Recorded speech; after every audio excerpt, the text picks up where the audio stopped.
All right, so what I'm going to have you guys do, I'm going to move my camera a little bit.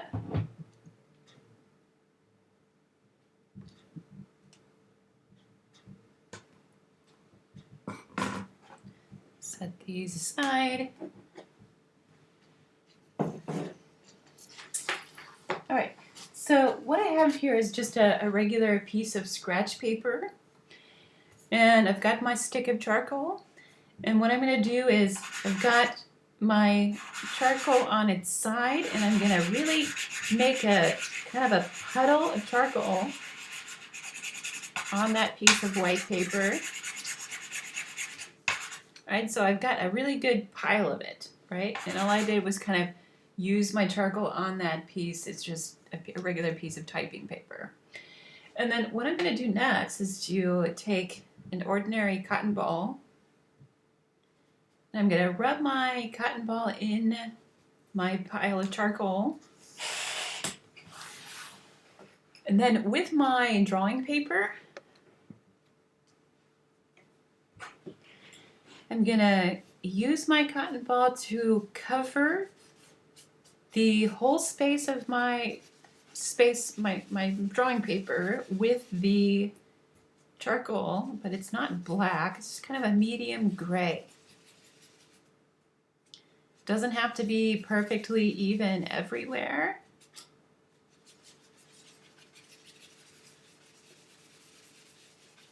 And I can kind of move the cotton ball in different directions, almost like you're doing kind of a big cross-hatching method. But I do want it to go all the way to the edges.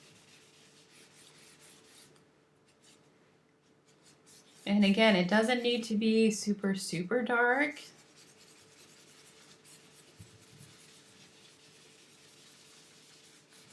And if you, for example, if you do one and you don't really like the texture that you're getting, you can certainly try again, right? There's nothing super time consuming about this part. And for the sake of time for our demo here, I'm just going to do maybe this one section.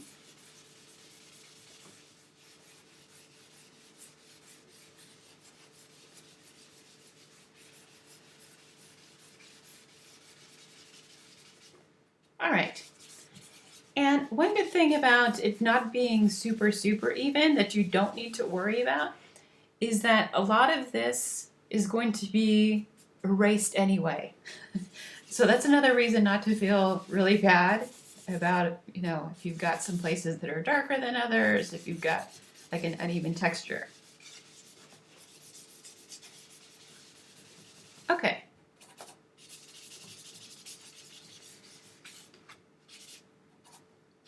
It's a little bit messy, but that's kind of maybe part of the fun for some people. Okay, so let's say that I've covered the whole paper, right, with my charcoal medium. What I want to have is like a light gray for the whole space of my drawing paper, because I'm going to be able to use my 6B, I think this is actually a 5B pencil. I'm going to use my 5B pencil to draw the subject matter and still be able to see it, even though I've got this gray on the drawing paper. So I'm going to kind of pull up my picture here.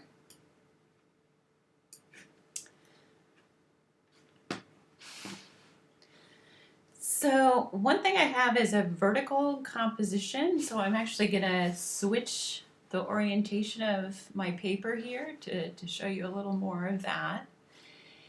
And if I start with my white sheet that drapes over the top of my chair, I'm going to put the corner of my chair, the back of it, about here, and then drape that sheet over the top.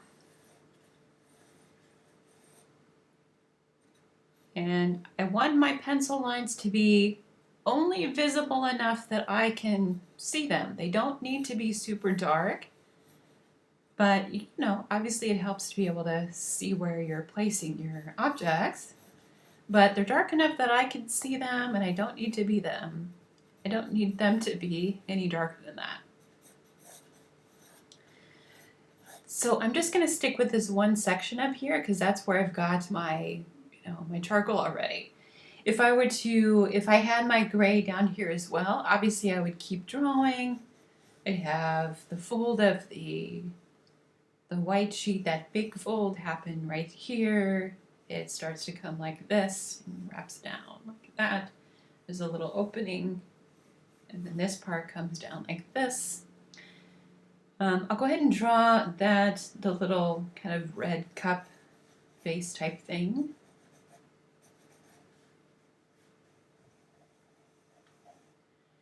And then this is where my paintbrush comes out. And then the second paintbrush. So I know you probably can't see a lot of those pencil lines in there, but I kind of want them to blend, to blend into. I just want it barely dark enough that I can see it. Okay, so the next thing I want to do is once I've got my kind of basic forms established, I don't want to get any darker than I've gotten already, right? With the light gray everywhere, with a little bit of the line work with my 6B pencil. The next step is to take my pink block eraser, and I'm going to start to subtract everything in the drawing that's lighter than this gray that I have on the paper. So if I do that, I'm going to squint my eyes, and what I'm going to notice is that the top of my sheet, it starts here, comes down like this, and I'm going to use my pink eraser to pull out or subtract everything that I see that is lighter. So it's a white sheet, so obviously it's going to have some pretty bright areas. But even if your sheet isn't white, you're going to have some highlights on it, right? You're going to have some places that are definitely lighter than others.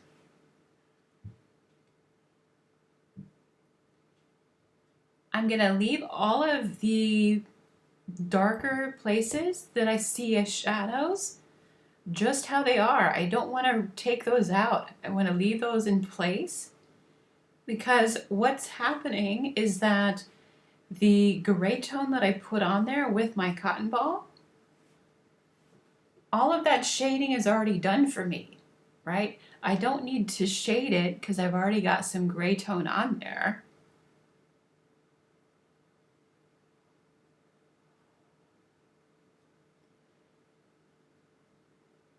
And this part over here on the left starts to get really bright in some spots, so I'm going to really dig in there with my eraser.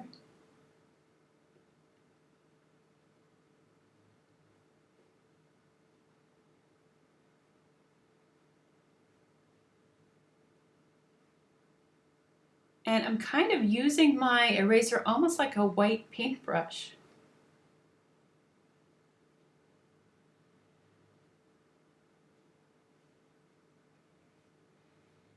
And one thing I'm also wanting to do is to turn my eraser on the flat side, because that helps me kind of transition between the gray that I have on there and the white of the paper, right? It doesn't have to be one or the other. It can be, for example, a really bright area. If I want this to be super, super bright, I turn the eraser on its corner, on its edge. But then when I want it, for example, if I want the shape along the top of that highlight, I want that to be really sharp, then I can turn the eraser on its edge and then kind of blend the edge of that highlight into the rest of the gray, right? So because this is really a process of taking the material off of your paper, but leaving the places where you want it to be somewhat gray, it can be kind of like, there can be a lot of kind of back and forth, right? you erase something, you realize, oh, I shouldn't have erased that, I need it to be darker again. You can always go back with your cotton ball, right? So if I take my kind of blackened cotton ball and I need to put something back that should have been darker, for example, I can always reinforce or soften the highlight, right, where I need it to be darker, okay? So where these kind of sharper edges, come to a stop, it's not like you have to always reach for your pencil. You can always, go back to your cotton ball and kind of soften those up if you need to.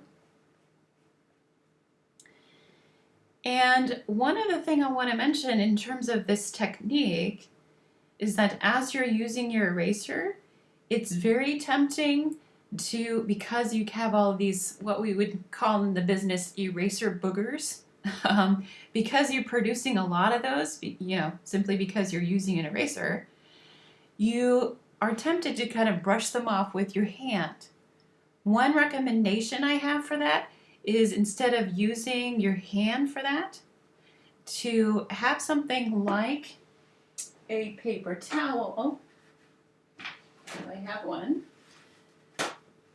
A paper towel, or even a paintbrush. If you have a clean, dry paintbrush, you can use that.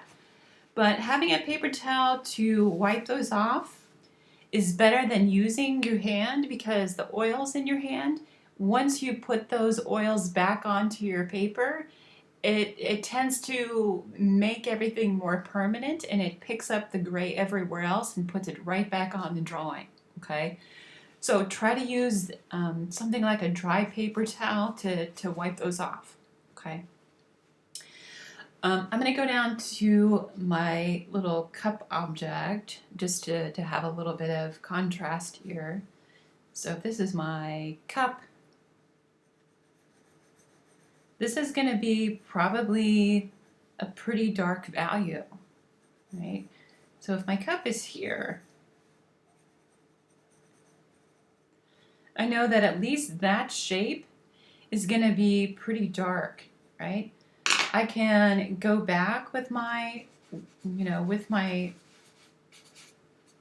cotton ball and darken part of it, but it's hard to get hard edges with something like a cotton ball, okay?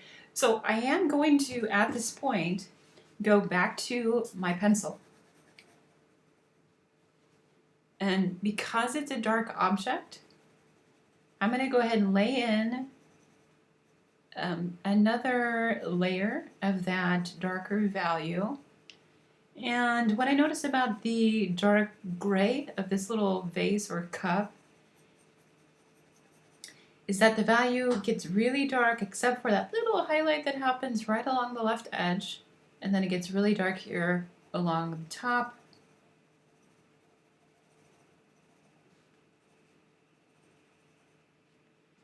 And then the opening has a dark space here. But then we have the paintbrush that kind of moves up this way. It comes out of the top of it. And then the other one that moves this direction.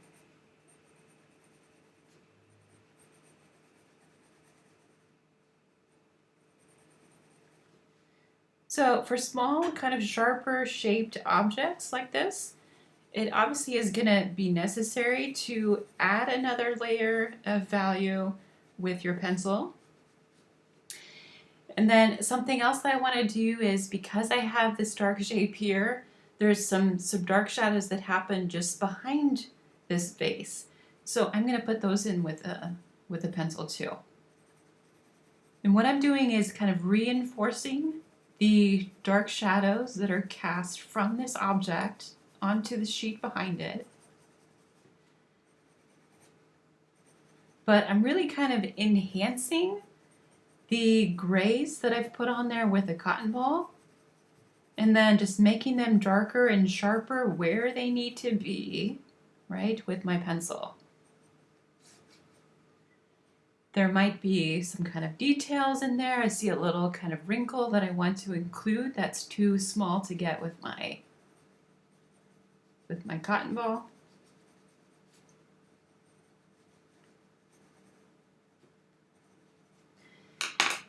And then I'm going to go back with my pencil now, or with my eraser, excuse me.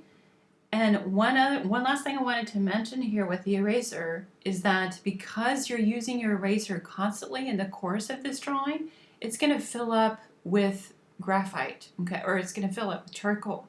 So you do want to have something nearby, and you can use your same piece of scratch paper if you want to kind of wipe off that excess charcoal so that you have mostly a clean edge, right? So that you're not simply putting the charcoal back onto the paper because you've got it loaded up with it, okay? So try to clean that off where you want those to be really bright. So I'm going to go back. I've got my paintbrush with a highlight.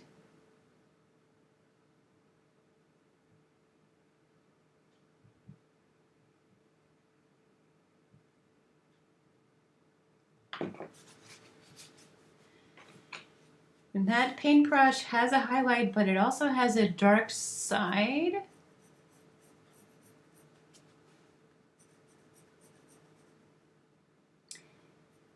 And then the top of the paintbrush itself just gets a little bit whiter, a little bit darker.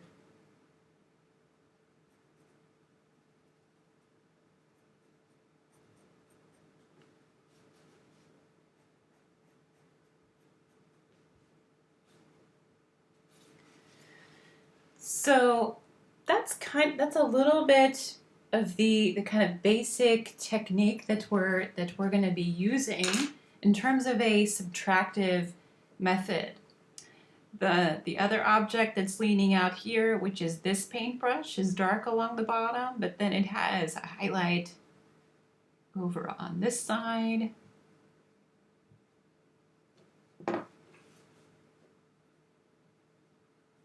And flattens out into a darker shape.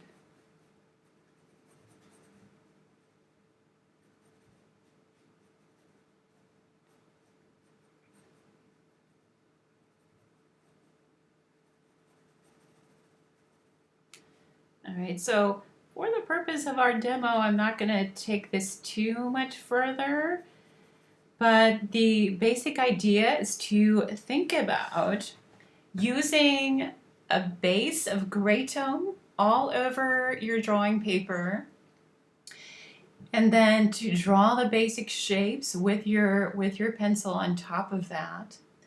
But then to take your eraser and to pull out the highlights everywhere where it's going to be lighter in terms of the value of the gray on your paper already, right? So you're subtracting the lights, right? You're moving towards light, but you're also going to be moving at the end of the drawing towards dark, right, with your pencil.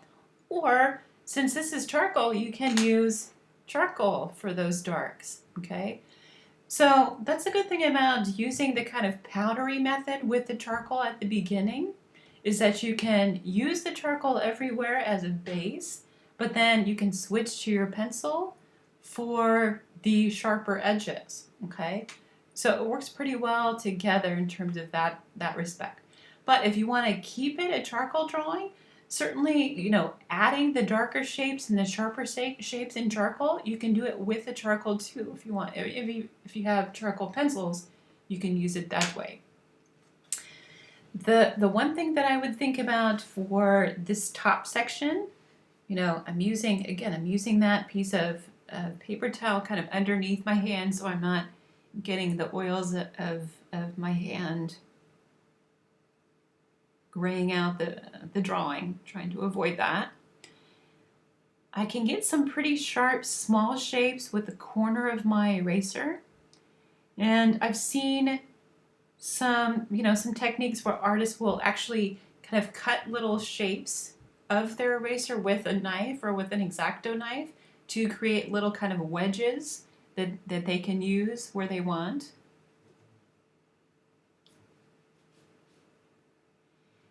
And one of the hardest things about this drawing that you're going to do that's kind of focused on drapery is the idea of keeping the white or moving towards the white of the paper as much as possible and getting the white of the paper as much as possible so that you have the whole range of value represented in your drawing. So pulling out the brightest of highlights using the edge of the eraser, but then don't forget that you can use the flat side of that eraser to kind of blend your sharper shapes into broader sections and to blend that with the gray that you have in the rest of it. All right. And one other thing is that as you're using your eraser, you don't want to overdo it. You don't want to erase everything off because you've got all of this beautiful gray tone on there already to take advantage of. So why not, right? So for example, this whole kind of gray section in here, I might want to leave that gray section just a little bit bigger than I think I will eventually, but then I'm going to come back and thin it out in some places with a kind of second pass of my eraser.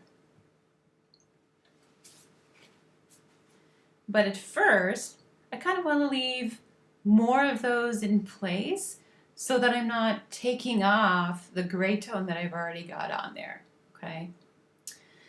So the highlights on my other objects like the bottle and this little highlight that happens here on this section of the bottle might be something I will take off with the corner of my eraser.